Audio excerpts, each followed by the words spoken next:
en mi presentación corta de 20 minutos, les voy a ilustrar cómo fue posible hacer un dispositivo perdón, de alta complejidad en solo 3 meses y ponerlo a la disposición y al empleo de las clínicas al cuarto mes. Hay una cantidad de experiencias que creo que debemos de reproducir y que debemos de replicar en las diferentes ciudades de nuestro país, porque demostramos a cabalidad de que es posible hacer proyectos de alta complejidad en la industria biomédica, que es donde yo me muevo en nuestro país, cuando la empresa privada, el Estado y la universidad trabajan de manera coordinada. No pudo haber sido mejor la respuesta, como les voy a mostrar en mi presentación. Bueno, entonces, como les había dicho, en estos 18 minutos voy a hacerles pues la exposición, el viaje por esta increíble experiencia que, como dije al principio, debe de replicarse. Quiero empezar esta presentación preguntando qué tan complejo es un ventilador mecánico para uso en humanos. Pues porque de acuerdo al nivel de complejidad uno podría decir que si el tema es muy complejo, pues hay una cantidad de obstáculos a vencer, pero si el dispositivo no es tan complejo, no parecería, valga la redundancia, no parecería tan difícil llevarlo a cabo. Entonces voy a responder esta pregunta de manera bastante gráfica. En la Primera Guerra Mundial murieron muchos soldados por problemas de insuficiencia respiratoria que no debieron morir. El Congreso de los Estados Unidos a finales de los años 20 encomiendan una tarea para resolver el problema de la ventilación mecánica, y lo que están viendo en la foto fue la respuesta que se instauró en los años 30, estuvo en los años 40 y años 50. Imagínense pues ahí la dificultad, el problema que era ventilar una persona y la gran complejidad técnica que había pues ahí involucrada. En la imagen de la derecha de sus pantallas, ustedes pueden mirar un bebé, y fue la epidemia de poliomielitis en los años 50 que hizo que se desarrollaran los ventiladores de presión positiva. Ahí tienen imágenes de ventiladores desarrollados entre los años 50 y 80.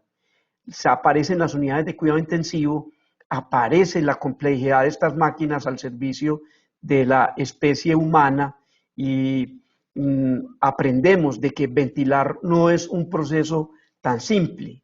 Así ellas se siguen desarrollando de los años 90, están viendo imágenes de ventiladores construidos entre los 90 y el 2010, hasta llegar a lo que tenemos hoy en día. Hoy en día tenemos máquinas que emplean incluso algoritmos de inteligencia artificial, emplean alta investigación en la parte médica y tienen un desarrollo bastante complejo. Cuando apareció la pandemia, vimos en las redes una cantidad de soluciones, algunas graciosas, para ventilar pacientes.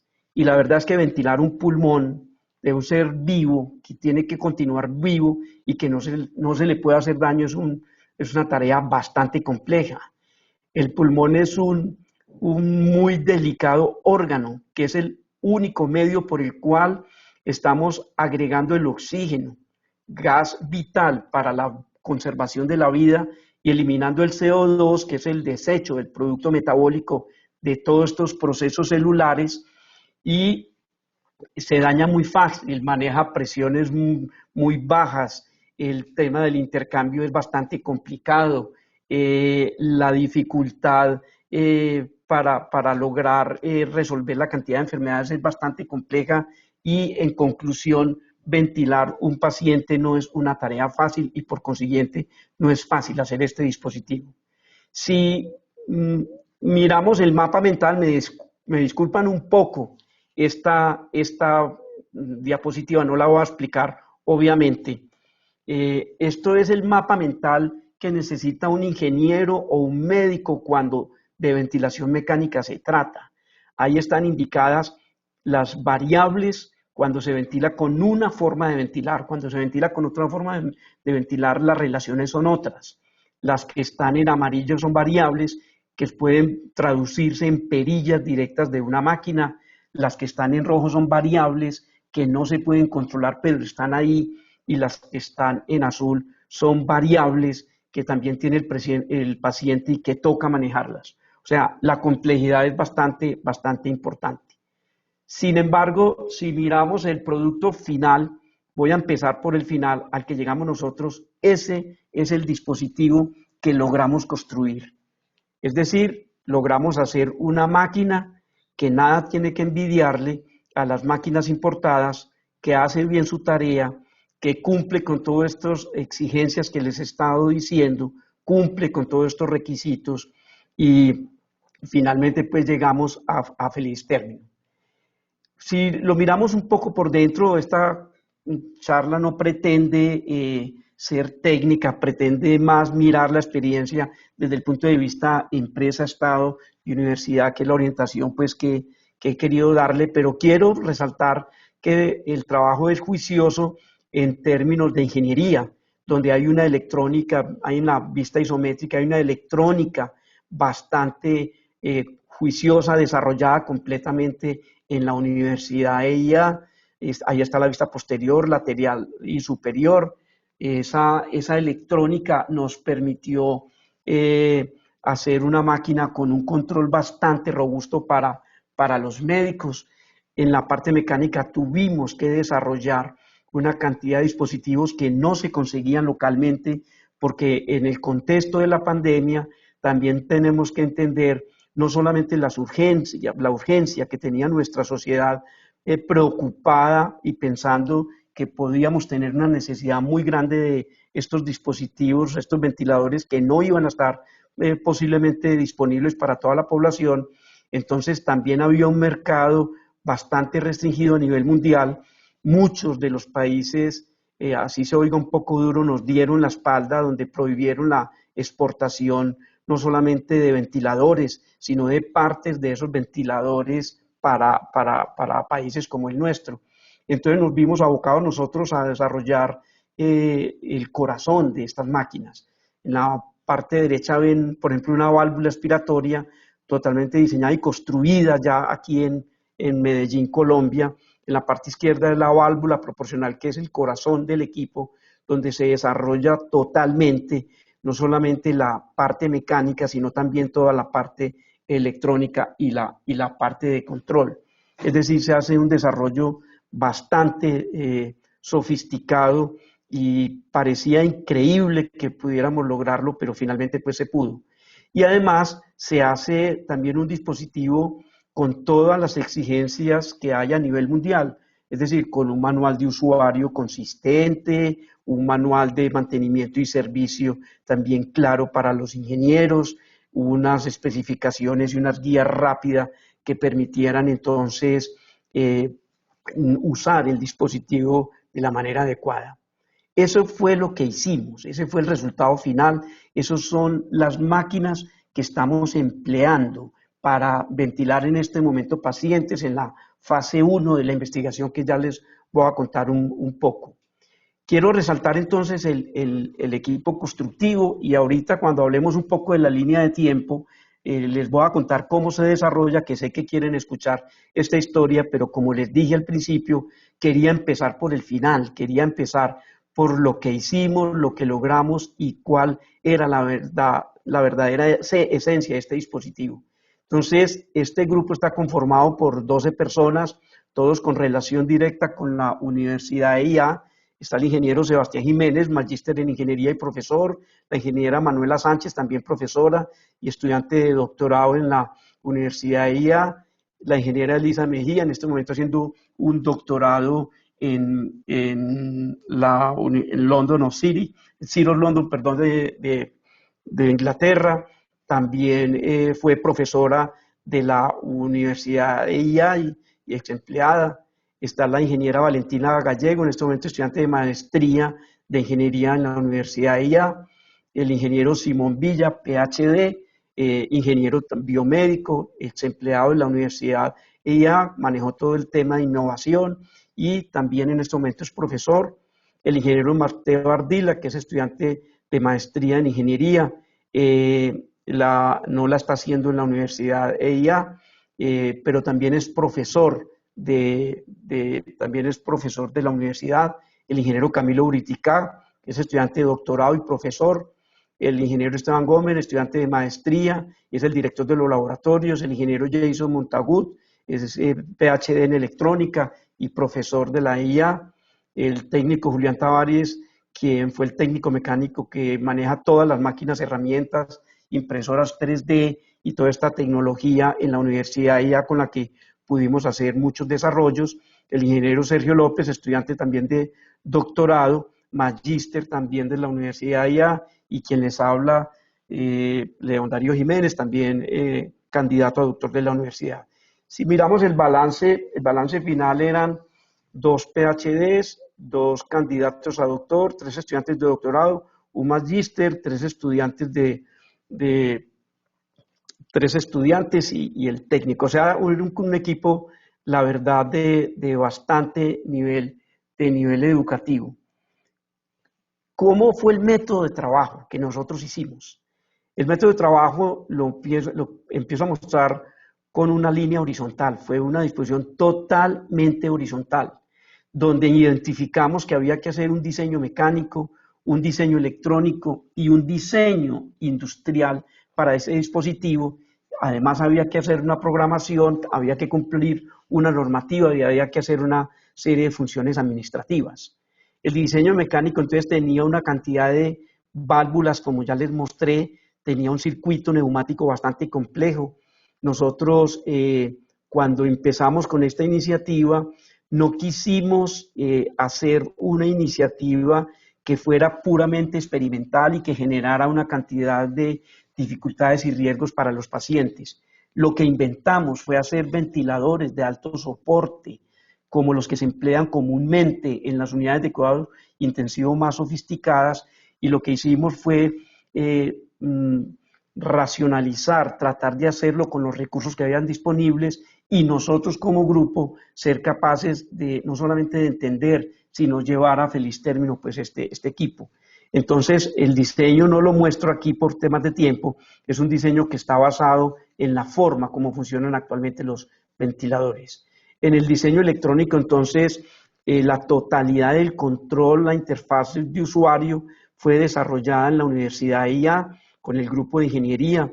Cada uno de estos 6 tópicos nos partimos las funciones.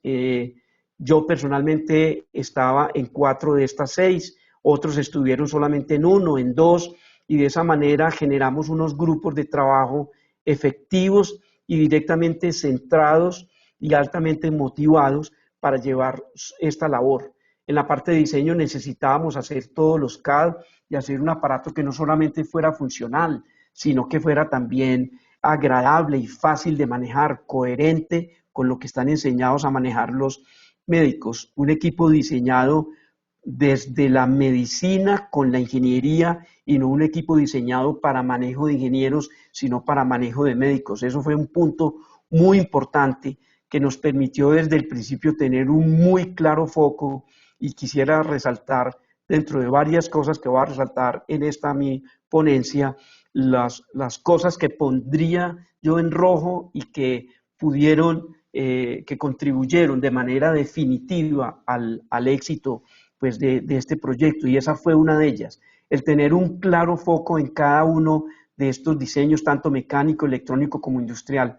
Desde el principio, nuestra primera reunión, imaginamos y plantamos el equipo que íbamos a hacer, no nos desviamos del foco hasta el final, y eso nos permitió, como les voy a mostrar enseguida, en la línea de tiempo, tener resultados muy promisorios en muy corto tiempo.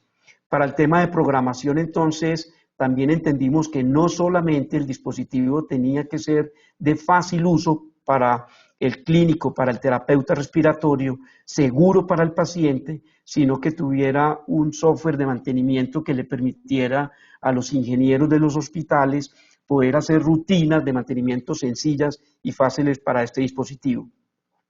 Dentro de la normativa no solamente nos dimos a la tarea de cumplir la normativa nacional, el INVIMA en esto es bastante exigente. Este dispositivo que desarrollamos es un dispositivo clase 2B. Los dispositivos clase 2B son aquellos dispositivos que son equipos soporte de vida y por consiguiente las exigencias técnicas son bastante exigentes a nivel mundial. Entonces, conscientes de todas esas exigencias, también en la parte internacional la miramos con mucho detalle, con mucho cuidado. Todos supimos que todas las agencias flexibilizaron la construcción de estos dispositivos, pero nosotros no quisimos flexibilizar muchas de ellas porque sabíamos la responsabilidad que teníamos y sabíamos que a la hora de tener alguna dificultad técnica con este equipo sería pues una tragedia para el proyecto.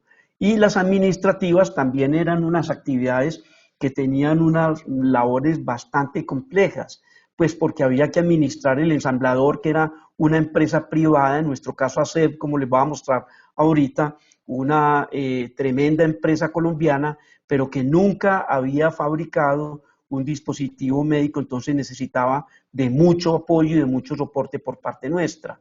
El Estado, representado con toda la relación que tuvimos con Ruta N, que fue la mano derecha del Estado de la alcaldía para llevar a feliz término también todo este desarrollo, y por supuesto todas las labores de la administrativas que nos demandaba también la Universidad EIA. Entonces, si miramos un poco la línea de tiempo, esta historia empieza en marzo 18, cuando se crea Inspiramed. Quiero contarles que Inspiramed no apareció como un proyecto que se estaba gestando y se venía madurando para esta pandemia. Esto nos llegó a todas las sociedades de improviso. Apareció una compañía que era San Pedro, Industria Médica San Pedro, a través de uno de sus líderes, el ingeniero Mauricio Toro. Él es la persona que tiene la inquietud de que hay que fabricar equipos médicos en Medellín, toca las puertas, entonces abre un chat, me invitan a ese chat. Yo llevo pues muchos años trabajando en el tema de ventilación mecánica desde el punto de vista académico y desde el punto de vista comercial también. Que hace, vamos para 6 años de estar en la universidad ya con un laboratorio que se llama Vesalius, dedicado a todo lo que son simuladores biomédicos, y empezamos trabajando con pulmón. Entonces, en marzo 18, cuando se crea ese chat, curiosamente, en cuestión de 5 minutos aparece el nombre Inspiramed. Hay muchos decíamos, oiga, pero es que para crear el nombre de una iniciativa nos demoramos hasta 3 meses, y esa fue creada pues en 5 minutos. En esa iniciativa inicia Industria Médica San Pedro, la Universidad de Antioquia, la Universidad EIA y otro grupo de empresas privadas. Entonces, ya el 19 al día siguiente, nosotros empezamos labores en los laboratorios de la universidad, ella desarrollando nuestro prototipo. La Universidad de Antioquia también inicia a hacer otro prototipo, Industrias Médicas San Pedro también tiene otro prototipo. La estrategia era desarrollar los tres con el fin de que si se caía alguno, hubiera una alternativa para la ciudad de Medellín, o si llegábamos los tres, pues finalmente íbamos a tener 3 iniciativas. Entonces ya en marzo 24, nosotros estábamos mostrando en redes el primer prototipo que desarrollamos. Le dimos el nombre de SAMI B, con este primer prototipo. Entonces hubo un impacto en la sociedad muy importante. Ahorita voy a emplear esta misma línea de tiempo en términos de Estado, empresa y universidad para que no me quede muy recargada. Enseguida la miramos en qué parte y en qué momento hace su ingreso cada uno de estos 3 estamentos para poder seguir con el desarrollo técnico y de día a día en mi línea de tiempo. Entonces hacemos el segundo prototipo, en abril 10 terminamos los ensayos clínicos, en mayo 22 hacemos el tercer prototipo, en julio nos aprueba INVIMA y a hoy llevamos 3 pacientes. Miren esta línea de tiempo, cuando uno mira dónde ingresa la empresa, pues San Pedro es empresa privada, es la primera que que inicia con esto. Después de la noticia del primer prototipo, Postobón hace una apuesta de 9.000 millones, el BitLab también, la Fundación Bancolombia y otros patrocinadores se apuntan y aparece resuelto el problema del dinero. Postobón nombra un gerente que es el doctor Gabriel Sánchez para que administre esos recursos que son entregados al Estado y hacer a finales del mes de abril hace su ingreso ofreciendo hacer la fabricación de estos dispositivos sin costo. El Estado ingresa desde el principio, Ruta N es quien da todo pues apoyo, viabilizar el manejo de los recursos, e INVIMA a partir de abril 14 le hacemos su presentación y a solo hasta julio 15 pues logramos la aprobación, y desde el principio, como les conté ahorita, estaba Universidad de Antioquia y Universidad de EIA al frente de esto.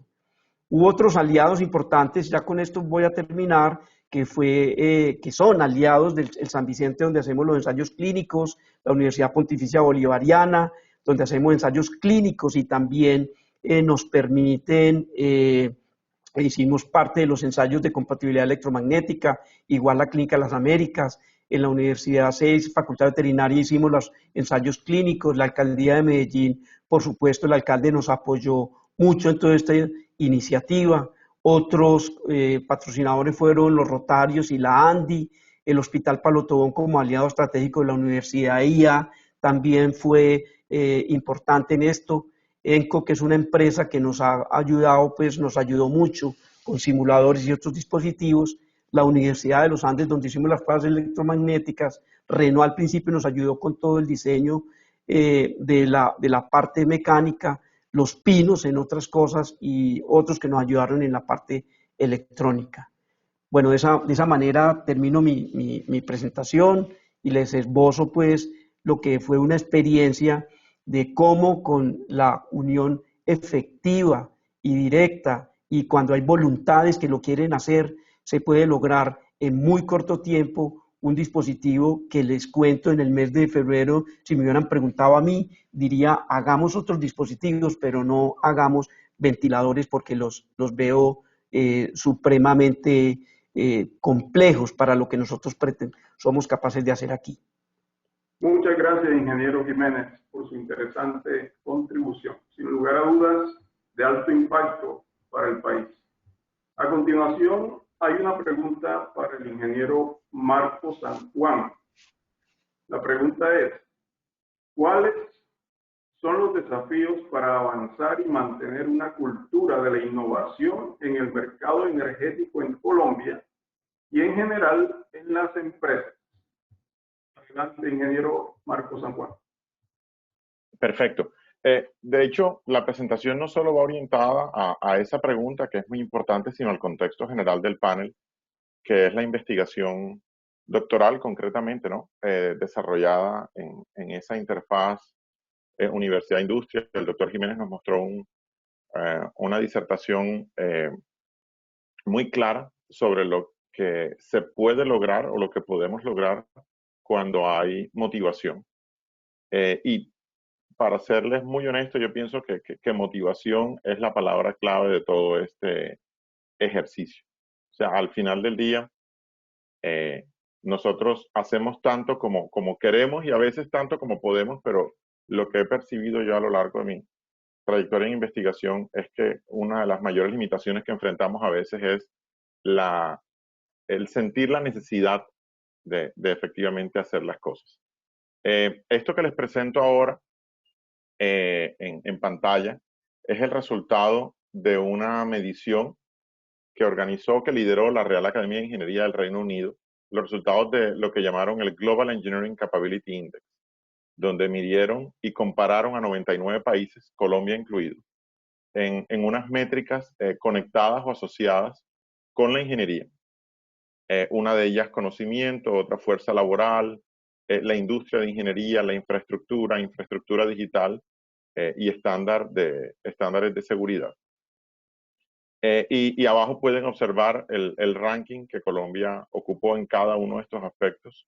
En la medición, el mejor desempeño fue en estándares de seguridad, el más bajo en infraestructura de soporte, actividad de ingeniería y conocimiento realmente para estar entre 99 medidos no fue tan alto. Y si vemos, porque además nos tomaron como uno de los 7 países caso de estudio, lo que mencionan al final, ahí pueden observar ustedes los comentarios. Se habla del buen trabajo que los programas de ingeniería hacen en Colombia, que ha habido avances curriculares, especialmente en temas de sostenibilidad.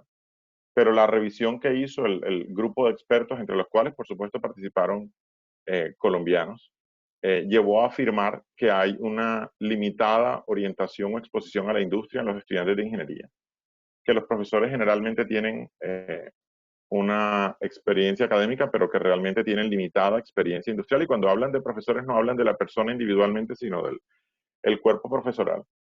Y que hay una limitada transferencia de esas lecciones al contexto del mundo real de industria. Y cierran con una frase que me pareció muy pertinente en el contexto de esta discusión, y es que las universidades y las empresas podrían incrementar su colaboración y que podrían tal vez las universidades colombianas observar la manera como los estudiantes doctorales británicos ganan experiencia a través de su participación en proyectos de industria.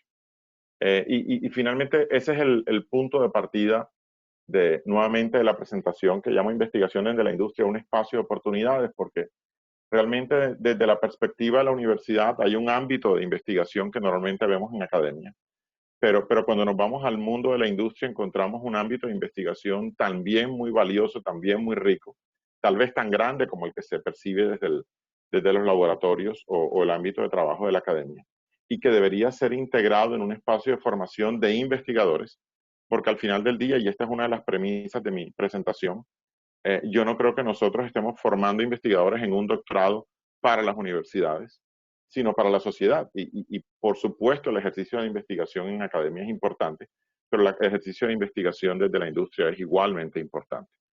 En el caso nuestro, y quiero dar un poco de perspectiva sobre el contexto de la empresa, Promigas es una empresa transportadora de gas, pero nuestro centro de investigación atiende no solo a Promigas como transportadora, sino a un portafolio de 12 empresas que son controladas por Promigas, algunas en distribución de gas natural, otras en transporte de gas natural, otras en servicios administrativos o back office, operativos a las empresas de distribución, empresas de gas natural licuado, tenemos una distribuidora de energía eléctrica, lo cual quiere decir que tenemos un escenario o un espacio de investigación en diferentes espectros de la cadena de la energía, excluyendo tal vez el rol de productor de la energía hasta llegar al consumidor. Y parte de nuestra tarea, cuando empezamos este reto hace ya 4 años y medio, fue cómo estructurar el diseño de un sistema de innovación que no solo pudiese aprovechar el conocimiento de la empresa y las capacidades, y cuando hablo de capacidades no hablo de financieras, sino capacidades también asociadas al know-how y a los desarrollos que internamente a lo largo de los años la empresa ha ido desarrollando, sino también cómo generamos un ecosistema de articulación conectado con esas capacidades que están en academia, porque finalmente en la medida que podamos integrar las capacidades de ambos mundos, de ambas dimensiones, de ambos tipos de organizaciones, podemos aumentar el impacto de lo que estamos logrando y lo que estamos desarrollando. Y el creer que hay muchas oportunidades en la interfaz es lo que realmente determina el tipo de diseño de interfaz que hacemos. Uno podría hacer, y me ha pasado, porque por supuesto como persona de industria, pero también reconociendo mis 20 años de vida académica previa, cuando voy a una reunión con unas universidades, lo primero que se percibe es, aquí llegó quien me va a financiar la investigación que yo quiero hacer. En algunos casos, si subimos un peldaño más, aquí llegó la persona a quien le puedo resolver un problema que le interesa y me va a financiar la investigación que yo quiero hacer.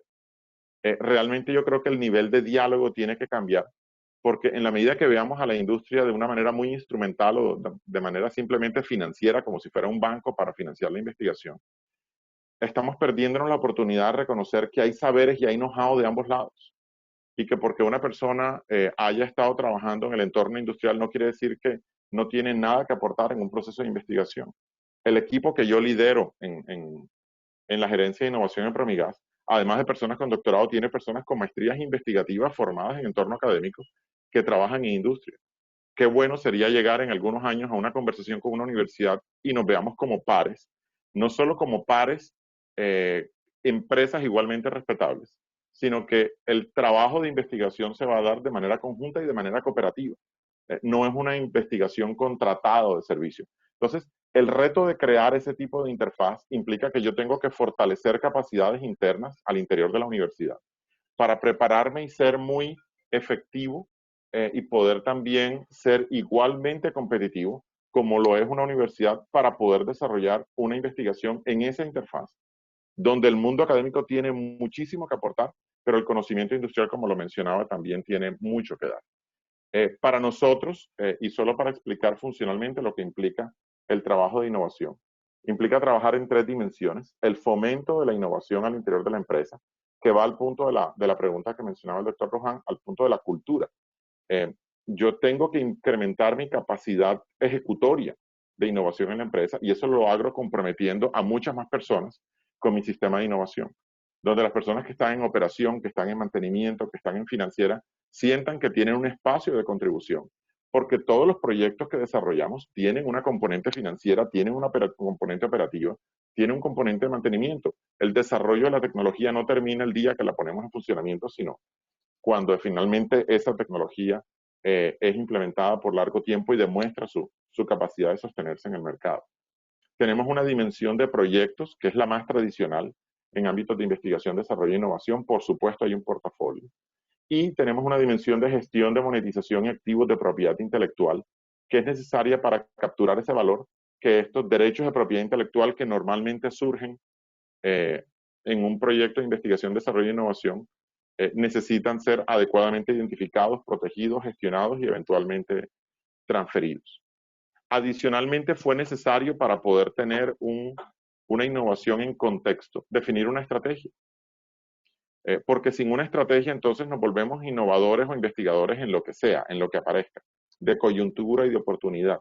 Y si bien es cierto, hay un momento o hay un espacio para esto. De hecho, esta pandemia es una razón de todo lo que podemos hacer frente a una coyuntura. También es importante que tengamos apuestas de mediano a largo plazo, porque no vamos a pasar de coyuntura en coyuntura en nuestros esfuerzos de investigación, desarrollo e innovación. Entonces, la empresa, primero por ser una empresa de energía, definió una posición frente a la transición energética.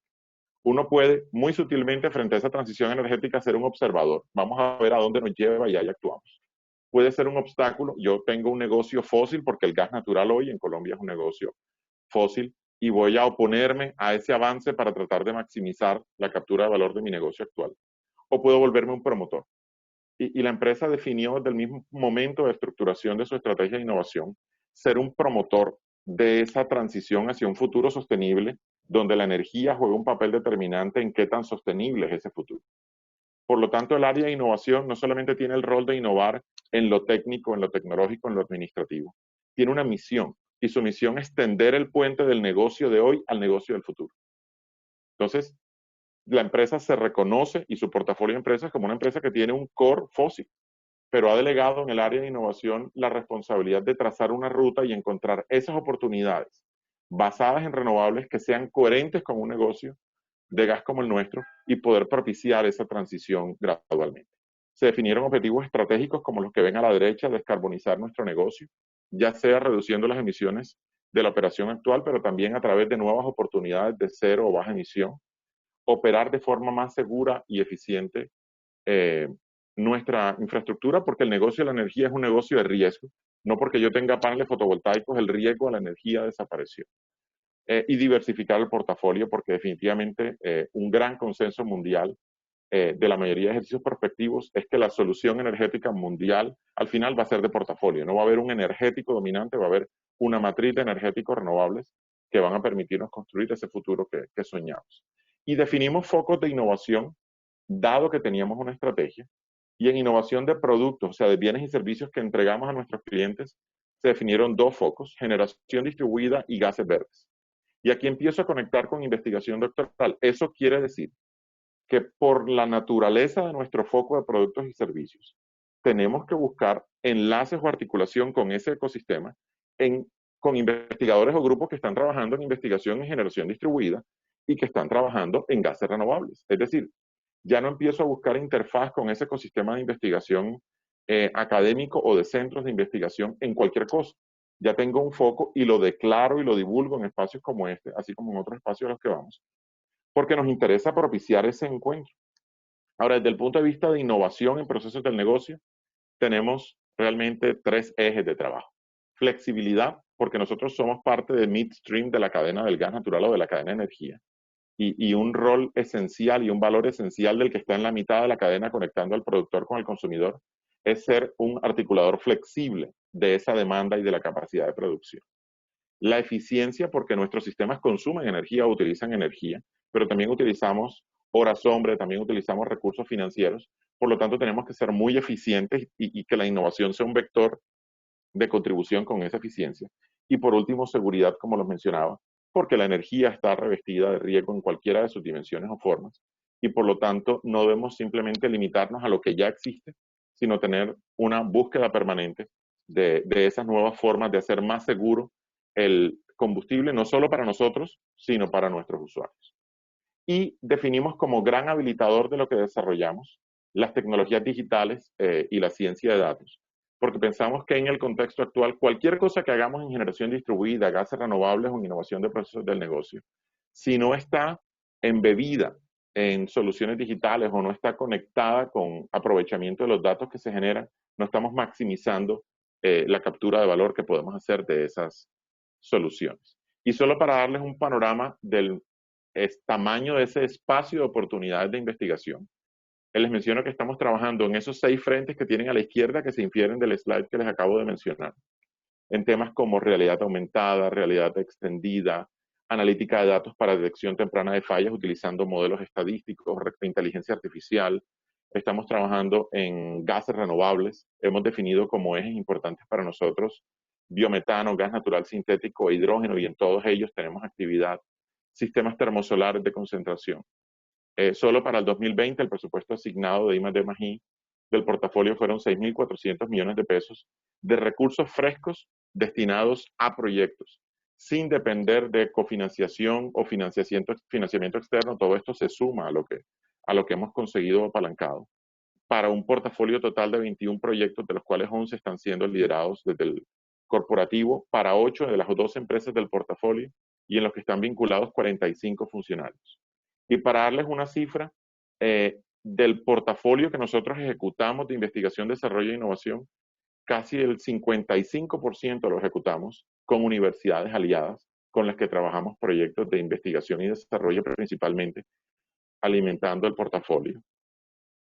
Y es un porcentaje que queremos crecer, pero que necesita crecer de manera coherente en la medida en la que tengamos un apalancamiento de capacidades de las universidades en los temas que son realmente relevantes para nosotros. Y quiero cerrar como dar un puente hacia los temas del panel, con una reflexión y una historia. O sea, imaginémonos que tenemos un negocio rentable y próspero, en el cual venimos trabajando de comercialización de zapatos, por poner algún bien. Y de repente decidimos empezar a desarrollar o a fabricar nuestros propios zapatos como industria. Pero en pequeñas cantidades. El negocio grande sigue siendo comercial. Y buscamos a un proveedor de cuero, que puede ser un ganadero. Pero nos encontramos que ese ganadero, su negocio principal es realmente la carne. El negocio del cuero para él es marginal. Entonces nos encontramos con alguien que tiene un negocio de zapatos, con un negocio marginal de producción, y alguien que tiene un negocio de ganadería con un negocio marginal de cuero. ¿Qué tan efectiva va a ser esa articulación? Muy poca, porque realmente la articulación económica core no va a ser ni para el proveedor ni para el consumidor de ese producto. Yo creo que lo mismo nos ocurre a veces en universidad e industria. El negocio principal de las universidades sigue siendo educación. Y si no existiera un solo contrato de investigación universidad-empresa en una universidad por un año, tristemente muy pocas cosas negativas pasarían. Y del lado de la industria suele ocurrir lo mismo. Nuestro negocio core sigue siendo, en el caso de este, transporte y distribución de gas, o para otra empresa será la producción de productos de consumo masivo. Y si no hubiese un contrato de investigación con una universidad en un año, ¿qué pasaría? Tal vez tampoco mucho. Por eso, parte de las preguntas 2 y 3 que tengo, que me gustaría que nos hiciéramos, es por qué es necesario para la industria investigar con la universidad. Y por otro lado, porque es necesario para la universidad investigar con la industria. Porque si no lo llevamos al plano de necesidad, esta articulación va a ser siempre un nice to have. qué bueno tener un proyecto universidad-empresa. Qué bonito que tengamos uno en estos últimos 2 años. Pero mientras no sea parte del coro de la esencia, no vamos a tener una articulación económica, y económica no solo en el sentido financiero, sino de cadena de valor efectiva. Y por eso regreso a lo que me preguntaba al principio con la pregunta 1. ¿Debemos seguir viendo los doctorados como espacios de formación de profesores universitarios? Yo no recuerdo en los últimos 4 años la última vez que mi jefe me dijo, ¿ya publicaste un paper easy? No. Me ha preguntado cuándo está el próximo producto para lanzar al mercado. ¿Tenemos patentes? ¿Qué podemos hacer de dinero? Me preocupa un poco qué tanto estamos marcando de excesivo sello académico una formación que debería ser, como les decía al principio, para la sociedad. Y eso puede ser súper discutible y qué bueno que lo sea. Y no tengamos en cuenta que hay otras dimensiones de producción de la investigación que no son exclusivamente la producción científica de artículos. Y por último, ¿quién debe dar el primer paso? Y ojalá en el panel podamos encontrar respuestas a esas preguntas, porque sí es importante que tengamos unos espacios de conversación como pares estos mundos, donde el gobierno sea un mediador, un facilitador de condiciones, pero que no tenga que sentarnos de la mano, que sea el mercado el que nos siente y nos obligue a hablar y nos diga, yo te necesito, tú me necesitas, por lo tanto tenemos que trabajar conjuntamente. Y créame, y con esto cierro la presentación, que desde la industria, así como lo estamos haciendo nosotros, muchas empresas están tomando muy en serio el trabajo de investigación, desarrollo e innovación, están invirtiendo en sus propias capacidades y son hoy, diría yo, interlocutores capaces, competentes y habilitados para hablar de uno a uno con una universidad en temas específicos de interés del negocio.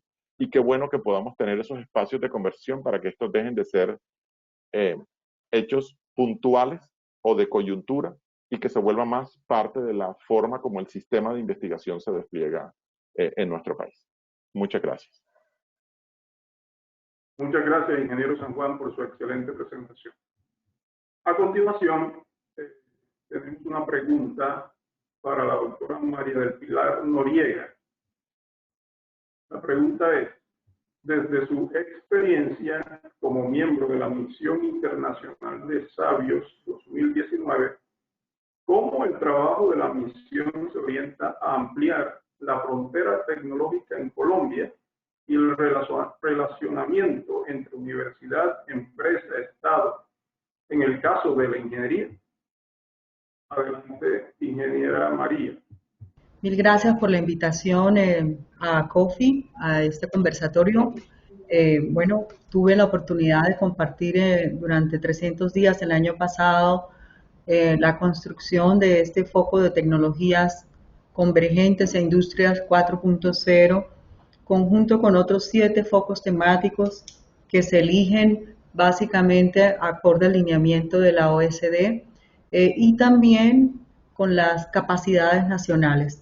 Así que ahí tenemos estos 4 focos, cada uno de ellos está generando el libro o documentación de la misión, que lo pueden descargar desde la página web de MinCiencias, y hay un libro macro que es el resumen de cada uno de los focos, que es Colombia hacia la sociedad del conocimiento, el cual ya se encuentra publicado desde hace varios meses. Nuestro foco temático muestra un poco también la realidad de la investigación en Colombia. Tenemos una diáspora en el exterior magnífica, así que en el caso de mi foco, la única persona que vivía en Colombia era yo. Mis otros 3 colegas son parte de la diáspora y viven los 3 en Estados Unidos. Aquí está mi colega Jean-Paul Ellen, su área de expertise está ligado a la nanotecnología, a los nanomateriales, pero también el plasma y la parte nuclear. Él se encuentra en Penn State University.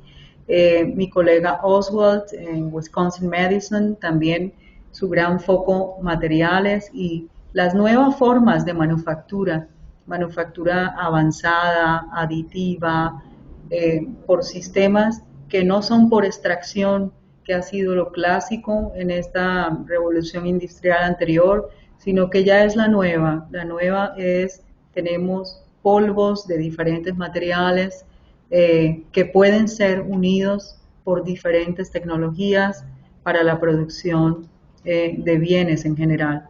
Y mi colega Orlando Ayala, 20 años, vicepresidente en el ámbito global de Microsoft, al lado de Bill Gates en todo el área de las tecnologías de información y la comunicación.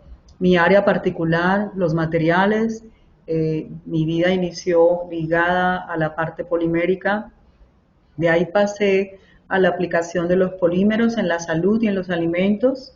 Hay una serie de publicaciones y patentes en esa área, pero hoy día me encuentro dirigiendo investigación, desarrollo e innovación en un consorcio internacional del sector privado en el área de química verde y biorefinerías, uniendo a la conversación anterior con Marco San Juan y Inglaterra. Una de las empresas del consorcio está en Inglaterra y uno de los grandes programas se llama Knowledge Transfer Program, y Inglaterra financia 3 años de un ingeniero recién graduado en cualquiera de las empresas, sea en Escocia, sea en Irlanda o sea en Inglaterra. Muy importante este tipo de visiones. Nuestra convergencia se miró con 4 ejes, el clásico de los Estados Unidos, de Europa, ya Asia también lo adoptó. La convergencia está ligada a esa complementariedad entre la nanotecnología, la biotecnología, las tecnologías de la información y comunicación, y la parte cognitiva o la parte de las neurociencias. Podemos tener desarrollos espectaculares de hardware, de software, pero si esto no tiene una adaptabilidad al ser humano, muchas de esas tecnologías son rechazadas. Entonces, importante la consideración de las neurociencias. Eso nos lleva a esta esfera de la industria 4.0, donde ya tenemos empresas de mostrar en Colombia y que están exportando, varias en Medellín, en Bogotá y en otras ciudades, que están haciendo el uso de análisis de datos, big Data y Smart Data, que están haciendo uso de la realidad aumentada, de la robótica y la sensórica avanzada, manufactura aditiva y demás. Ahí hay ejemplos, el caso de un consorcio como Materialize en Medellín, en donde se hace manufactura avanzada para el sector biomédico, pero también empresas como en Bogotá, un Protolab, un FuseForm, de personas muy jóvenes que están exportando maquinaria de manufactura aditiva al resto del mundo, ¿no? Nuestro foco tiene un objetivo y es encontrar verdaderamente un rol a Colombia, no solo en el contexto local, sino internacional en esta revolución industrial, y considerar a los colombianos de hoy y los que no han nacido en esta temática. Esto nos implica 2 ejes muy claves: política pública sólida en la parte educativa y en ciencia, tecnología e innovación. La propuesta nuestra en el foco, una pequeña infografía de qué nos puede llevar a tener una gran oportunidad global, inicia con esta capa fundacional que gracias a Dios se ha ido estableciendo, sobre todo en estos 6 meses de dificultad de salud, en donde vemos cómo se liberaron muchísimas franjas para tener acceso a un internet de alta velocidad. Hoy día, solamente para que tengan una idea, tenemos cobertura de un 60% de la población del país con un internet de diferentes velocidades, de 2G a 4G, pero el objetivo para que una nación sea realmente exitosa es llegar a una velocidad alta y ojalá a una cobertura del 100% de la nación. Es un norte clave. Clave también la estructura satelital del país. No implica que Colombia lance un satélite, pero sí rentar satélites, que ya es posible, pero necesitamos datos en línea, imágenes en línea, gran capacidad de procesamiento para el desarrollo de la agricultura, de los océanos y muchos otros negocios en esta nación. La capa digital ya ha ido avanzando. El ID digital debe ser para la persona jurídica y natural. Eso nos va a dar transparencia, mejor manejo en la parte de ciberseguridad, privacidad, ya inicia esta tarea en el país. En el caso de las cédulas digitales, los que nacen hoy día ya tienen acceso a esta cédula y el resto de la población lo puede hacer de manera voluntaria, irse pasando a este sistema. La capa de valor nos habla de poder integrar todas esas tecnologías de la 4.0 de hoy y ya hoy día ya vemos que Japón habla de la industria 5.0 porque ya es esa interacción de humanos y robots en muchísimas aplicaciones. Ahí yo sugeriría que revisen lo que está pasando en la central de Fukushima del accidente, cómo toda la robótica ha sido desarrollada para la atención a esto que es un problema ambiental global. Les sugiero la mirada de esos videos porque verdaderamente sin robots no podríamos solucionar un problema ambiental de tal dimensión.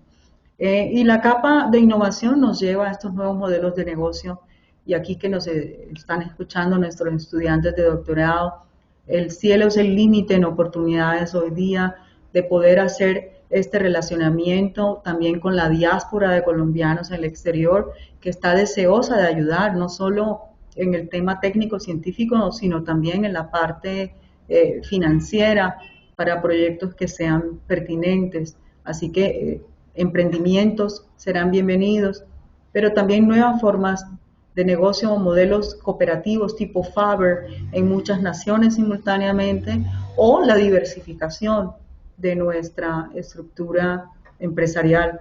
Eso también nos llevaría a una inclusión de las regiones del país y de la ciudadanía.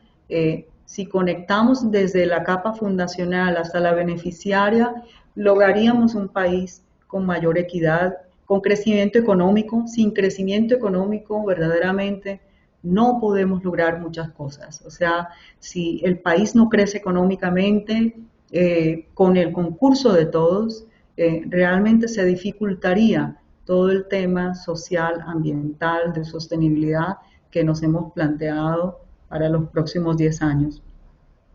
¿Cómo se articulan los focos? Yo creo que el gran mensaje aquí para nuestros estudiantes es la ciencia básica, recopilarla con muchísima altura y profundidad. Descansamos en la ciencia básica, sin ella las demás ingenierías o tecnologías no harían los progresos. Si Colombia no vuelve a mirar su ciencia básica y a generar conocimiento ahí, seguiríamos siendo seguidores, followers. Y la idea es ser líderes. Si queremos ese liderazgo, se requiere la profundidad en matemáticas, en física, en química, en biología, filosofía, o sea, todas las madres de las ciencias serán importantes. La convergencia tecnológica descansa ahí, en una ciencia básica fuerte y profunda. Esto se puede aplicar a muchísimos de los ejes de los focos y si este proceso funciona, llegaríamos a la equidad, logrando un crecimiento económico, logrando coberturas en la educación y en todas las necesidades básicas de una población. Así que los 8 retos, 8 focos, encontramos en 3 retos coincidencia en casi todas las propuestas y recomendaciones. El primer reto se denominó la Colombia biodiversa. Todos sabemos que somos el segundo país biodiverso en el planeta en ciertas especies, el tercero en otras, pero no creamos valor a partir de nuestra biodiversidad y de manera sostenible. ¿Cuál es nuestra oportunidad? Tenemos el primer país biodiverso, que es Brasil, con muchísimas dificultades. Colombia estaría llamada a un liderazgo profundo y de hecho muchas empresas internacionales que tenían destinado un asentamiento para Brasil decidieron Colombia por la posibilidad que se ve en este país.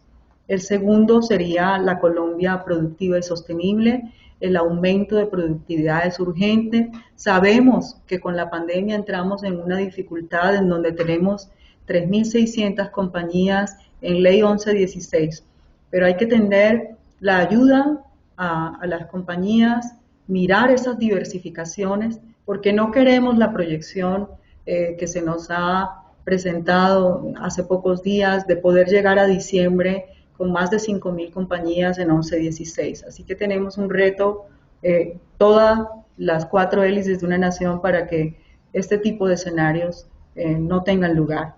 El tercer reto sería la equidad. Así que yo quiero revisar la gran meta. Antes de la pandemia, nuestra gran meta era poder lograr al 2030 duplicar la participación de la industria en las actividades del país, también las actividades profesionales, científicas y técnicas, y lograr llegar a un 3% de participación en las industrias digitales.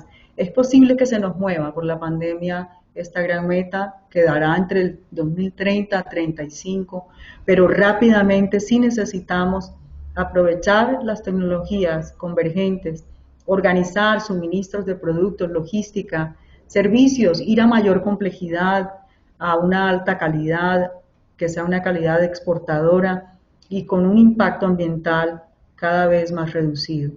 ¿Qué oportunidad vemos? Y ahora que están acá nuestros estudiantes, la gran oportunidad es una Colombia que pueda tener un lugar en la bioeconomía. La mayor parte de los países que optaron como su nuevo norte bioeconomía, es el caso de Inglaterra, es el caso de Alemania, el caso de Japón, nos lleva a este modelo que propusimos en la misión.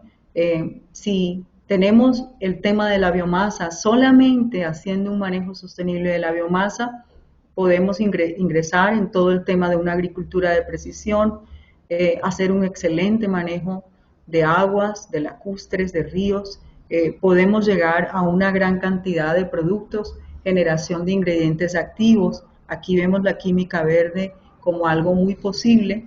Si tenemos carbonos, hidrógenos, oxígenos, nitrógenos procedentes del ámbito bio, podemos llegar a una gran cantidad de productos que venían del ámbito fósil. Y la buena noticia es que en los mercados nacionales e internacionales se está pagando mucho más por un producto que es orgánico a un producto que venga del sector sintético en igualdad de desempeño. Así que bioproductos será algo interesante para el país y esto nos va a mover muchísimos sectores, el sector farmacéutico, el sector de los alimentos, el sector de la alimentación animal, o sea, muchísimas áreas de gran interés. Y aparece bioenergía, aquí hay una coincidencia también con la charla anterior de Marco. Creo que tenemos oportunidades en la bioenergía. Si tenemos biomasa, también biogás podrá ser una oportunidad. Luego de que hayamos usado el máximo de la biomasa, en los lignos celulósicos hay gran oportunidad.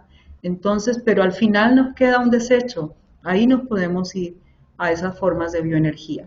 Y alimentos y piensos, la alimentación animal, importantísima, porque pues el ser humano también tiene ese consumo de carnes, leche y muchísimos insumos de la parte animal, pero si no ponemos atención a esa alimentación de los animales, también nos vamos a ver como humanos enredados. Así que ya vimos también el nuevo lineamiento a raíz de la pandemia que sale de Europa, mucho Alemania e Inglaterra liderando esta nueva alineación hacia una excelente alimentación animal y los invito a esa lectura. Todo esto lo hemos publicado, ¿no?, en los libros de la misión. En el momento van a ver en MinCiencias, hay casi 6 libros subidos en la misión y ya vienen 2 o 3 faltantes, de tal manera que a noviembre ya tendríamos los libros de todos los focos ingresados. Bueno, yo creo que con esto termino, pero yo quisiera que nos quedara como un resumencito, un pequeño mensaje, y yo creo que Zulma nos puede ayudar con un video de 1 minuto, 20 segundos, que nos puede ayudar como a hacer un cierre de esta parte de Misión de Sabios. ¿Qué es la Misión Internacional de Sabios? 46 expertos nacionales e internacionales en diferentes áreas del conocimiento se reúnen con el objetivo de aportar a la construcción e implementación de la política pública de educación, ciencia y tecnología a partir de 8 focos: economías convergentes, industrias 4.0, industrias culturales y creativas, energía sostenible, biotecnología, medio ambiente y bioeconomía, océanos y recursos hidrobiológicos, ciencias sociales y desarrollo humano con equidad, ciencias de la vida y de la salud, ciencias básicas y del espacio. Cada foco cuenta con un coordinador que apoyará su trabajo en una institución de educación superior acreditada. En la discusión también participarán diferentes actores del Sistema Nacional de Ciencia, Tecnología e Innovación, sectores gremiales y productivos. ¿Para qué tener una misión internacional de sabios? Para construir herramientas a nivel territorial, productivo e institucional que faciliten soluciones desde la ciencia, la tecnología y la innovación en el país. Es una oportunidad para que todos los colombianos veamos esta misión de sabios como un referente para la construcción de estrategias que se deben implementar en el país a largo plazo, para responder a los desafíos productivos, ambientales y sociales. Misión Internacional de Sabios, para construir la Colombia del futuro.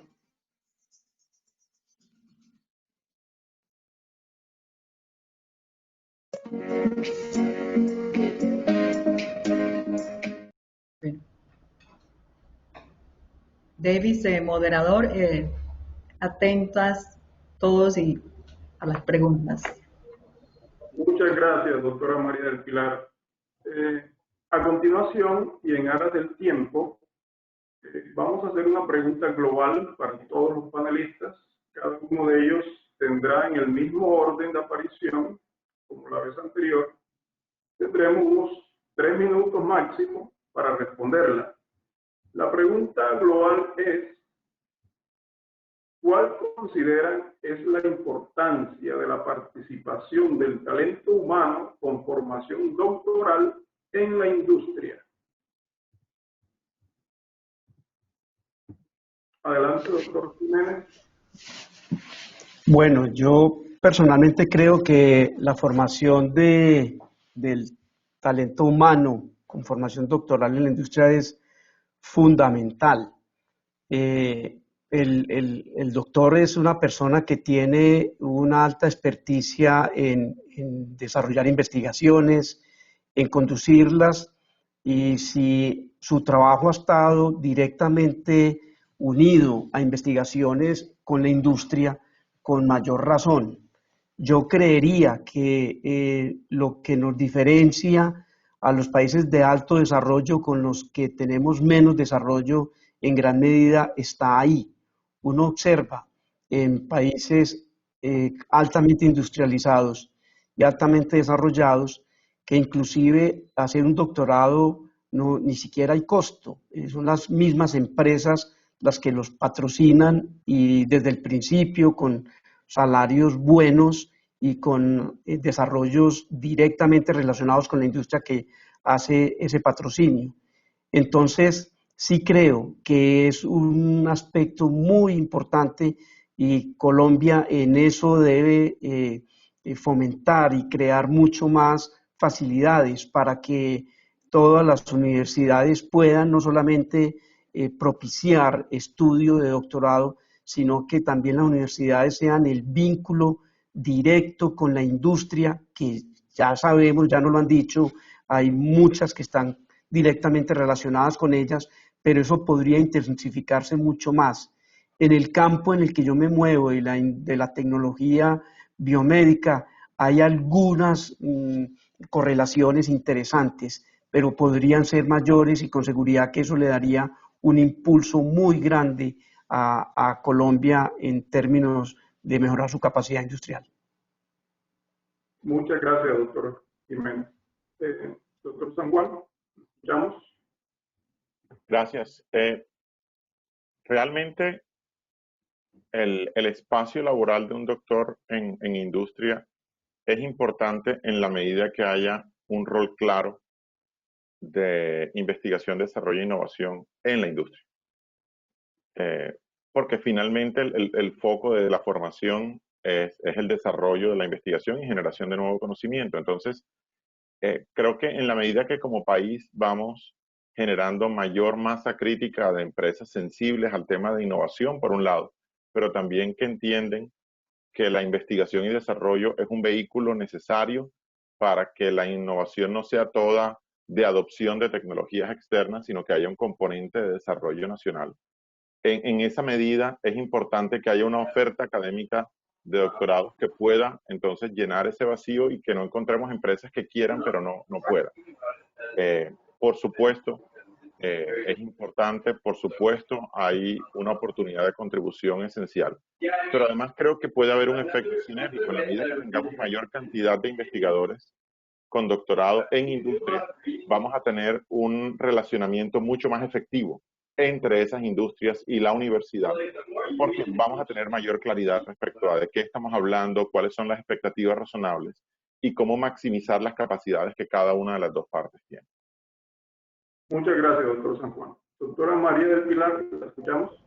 Sí, bueno, no, me parece que la formación doctoral es clave para la transformación de una sociedad, que deben estar tanto en la academia como en la industria y el gobierno. Los doctores en el gobierno son importantes. La señora Merkel de Alemania es doctorada en física.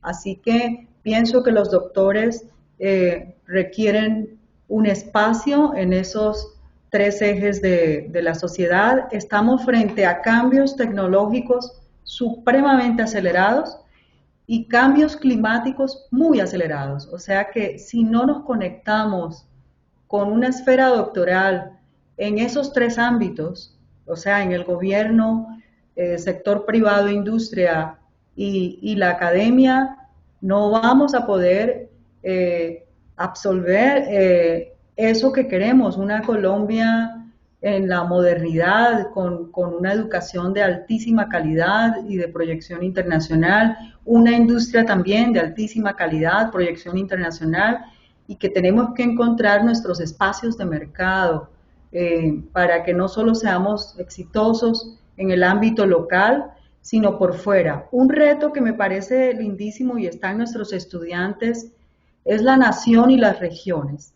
¿Qué vimos en los viajes de la misión? Fueron 60 viajes nacionales.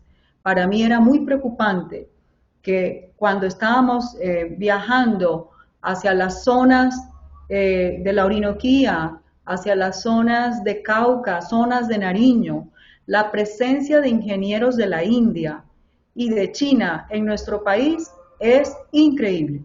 Y eran ingenieros químicos, mecánicos, ingenieros de minas y petróleos, y yo decía, pero ¿qué nos está pasando? ¿Por qué no tenemos ingenieros colombianos en estas empresas y en estas regiones? ¿Y por qué sí tenemos ingenieros de China y de India hablando perfecto español, viviendo en las regiones? Y me comentaban los empresarios y las instituciones que les ha tocado vincular a los ingenieros de otros países, que los ingenieros colombianos no quieren desplazarse a vivir a estas regiones, regiones de gran riqueza además.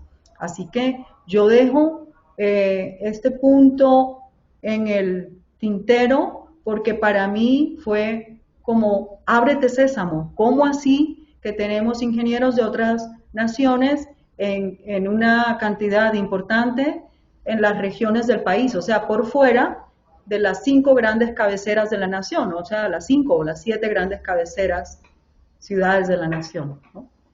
Gracias. Gracias a ustedes, doctora María del Pilar.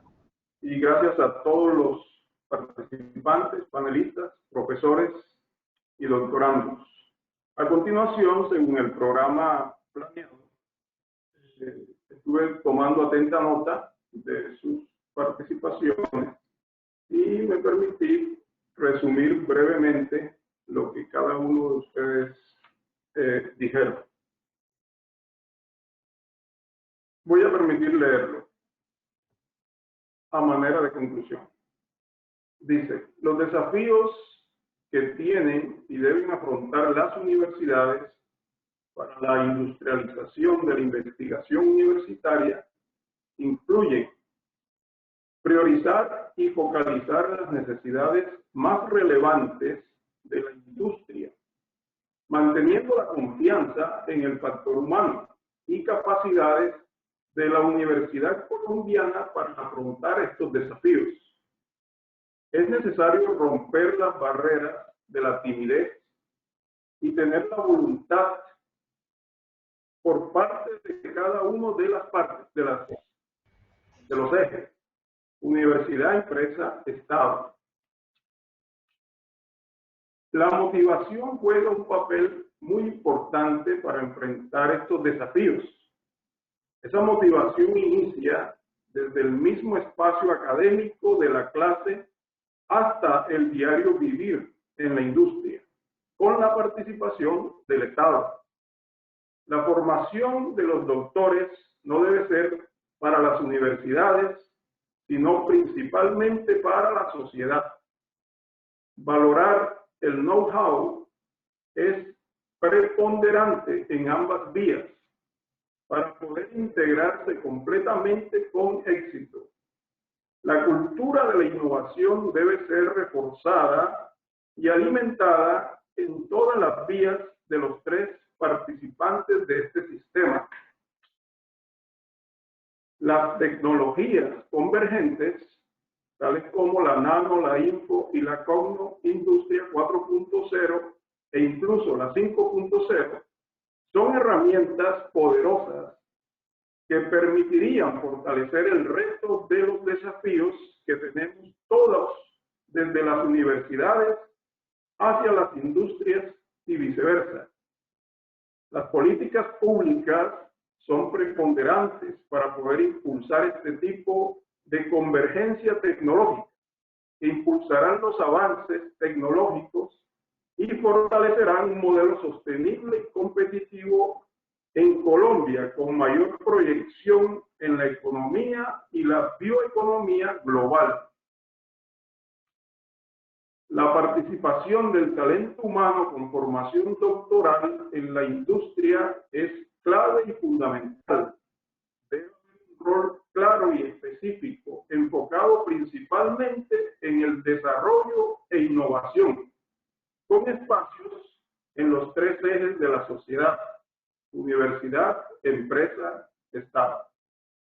Agradecemos a todos los participantes su presencia, sus contribuciones fueron enriquecedoras en este panel. A todos los doctorandos y profesores asistentes, muchas gracias en nombre de ACOFE.